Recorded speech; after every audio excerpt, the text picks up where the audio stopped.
पत्रम पुष्पम फलम तोयम यो मे भक्त्या प्रयच्छति तद्युगृतम अस्नामि प्रतात्मनः। आप सभी को जय श्री कृष्णा, श्री राधे। मेरे YouTube चैनल में आप सबका स्वागत करता हूँ। दोस्तों, इस श्लोक को अगर आपने सुना है, पढ़ा है, तो इसका अर्थ कमेंट में जरूर बताएं। तो चलिए शुरू करते हैं। आज का जो विषय है वो हमारा सनातन धर्म से ही संबंधित है।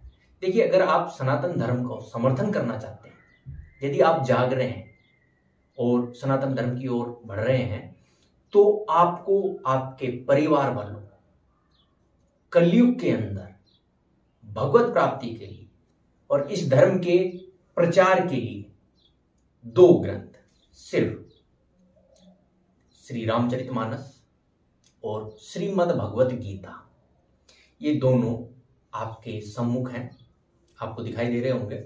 श्रीमद् भगवत गीता और श्री रामचरितमानस, इसका पाठ करना चाहिए। यदि आप किसी के साथ में तर्क करते हैं, वितर्क करते हैं, तो आपको जानकारी होनी चाहिए। तो अगर आपको जानकारी लेनी है, रहस्य जानना है, तो आपको जरूर इन दोनों का अध्ययन करना चाहिए। इसका आप अध्ययन करेंगे तो जो आपके अंदर कमी है, जो ज्ञान की कमी है, वो दूर होगी। दूसरा, आपका तेज बढ़ेगा। इसके साथ साथ आपकी आने वाली संतति, आपकी जो संतति बीत चुकी, यानी कि आपके जो पूर्वज हैं, वो भी कल्याण होगा, मोक्ष को प्राप्त होगा। भगवान श्री राम, आप जानते हैं, श्री हरि की सबसे बड़ी जो विशेषता है वो ये है कि इनके मंत्रों का जाप करने की आवश्यकता नहीं पड़ती। क्यों? क्योंकि इनका नाम ही इनका क्या है? मंत्र है। जैसे आप जानते हो तो वाल्मीकि जी, उन्होंने राम को मरा उल्टा पढ़ा तो भी वो प्रसिद्ध हो गए, कवि बन गए। इसके अलावा सबरी, जो कि अनपढ़ थी और खुद को अधम मानती थी, उसने भी राम नाम को जपा और भगवान के दर्शन पाए, मोक्ष प्राप्त किया।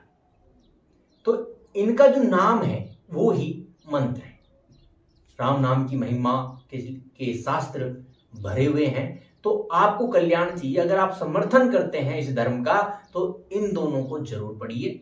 और इनकी जो महिमा अगर आपको जाननी है, इनसे क्या मिलता है, तो जब आप इन किताबों को लेके आएंगे, इन शास्त्रों को लेके आएंगे, तो इसके अंदर ही आपको इनका महात्म्य, जिसको महिमा कहते हैं, ये आपको जरूर पढ़ना चाहिए, जो कि इसके आगे लिखी हुई है। यदि आप कुछ करते हैं तो अगर उसकी महिमा आप पढ़ लेते हैं, तो आपको वो जो पाठ आप कर रहे हैं उसको आप बिल्कुल मन से करेंगे। तो आप ये जो महिमा है इसको जरूर पढ़ें। अगर आपको आपके ज्ञान की निवृत्ति करना चाहते हैं, ज्ञान की पराकाष्ठा को प्राप्त करना चाहते हैं, तो जरूर आप पाठ करें। और इस किताब के अंदर भी, इस शास्त्र के अंदर भी वराह पुराण में जो गीता का महात्म्य दिया गया है वो बताया गया है। ये देखिए, निकल के आ गया है, श्रीमद् भगवत गीता महात्म्य। तो आपको जरूर इसका पाठ करना चाहिए। एक बार इसको आप जरूर पढ़ें और फिर आप गीता का आनंद लें। इसके अलावा इसको पढ़ना जरूरी क्यों है? क्योंकि ये भगवान श्री हरि के मुख से निकली है और हर तरीके से ये आपके लिए कारगर साबित होगी।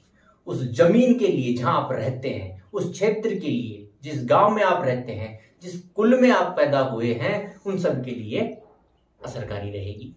ये आपको देवताओं तो यानी देवताओं से भी ऊपर आपको ये कर देगी। इसके अलावा जो है, तुलसीदास जी ने जो हमारी मदद की है, श्री रामचरितमानस, यदि आप इसका पाठ आपके घर में करते हैं, तो भी हनुमान जी, नील, अंगद, शिव शक्ति और राम दरबार, राम जी के सभी भाई, ऋषि मुनि, संत गण सब आपके घर में विराजमान हो जाते हैं। आपके पूर्वज, आपकी कुल देवी, इष्ट देवी जो भी हैं, सबके आप कृपा पात्र हो जाते हैं, सबका उद्धार कर देते हैं। इसकी अगर महिमा आपको जाननी है, तो आपको श्री रामचरितमानस के पीछे ही आपको जाना है, वहां आपको इसकी महिमा का पता चलेगा। और इसकी जो आरती होती है, रामायण जी की आरती होती है, उसमें भी कहा गया है सभी वेदों का, सभी शास्त्रों का इसके अंदर रस है।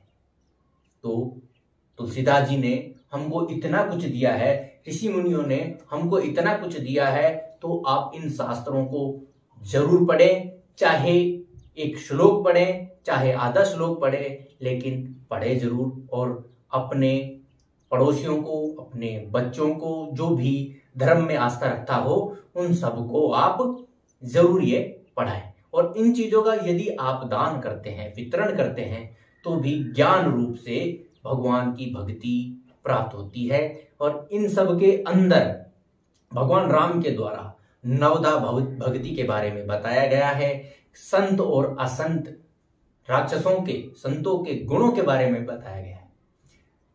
संस्कृत में यदि आप जाप करते हैं, श्रीमद् भगवत गीता जो है, यदि आप उसका संस्कृत के अंदर जाप करते हैं, तो इससे आपके अंदर देवत्व आता है, क्योंकि ये देवताओं की भाषा है। और श्री रामचरितमानस तो अवध भाषा में है, सिंपल तरीका है, आप पढ़ सकते हैं। और श्री रामचरितमानस के एक एक जो कांड है, अगर आप उनका अध्ययन करते हैं, तो आपके जो परिवार में या पारिवारिक या शारीरिक मानसिक जो उलझन है, वो ये शास्त्र दूर कर देता है। जरूर पढ़ें और 1 साल के अंदर आप इसका असर देखें, आप कहां से कहां पहुंचते हैं। यदि आपको आपकी नींव मजबूत करनी है, यदि आपको धर्म के लिए कुछ करना है, तो इन दोनों शास्त्रों का अध्ययन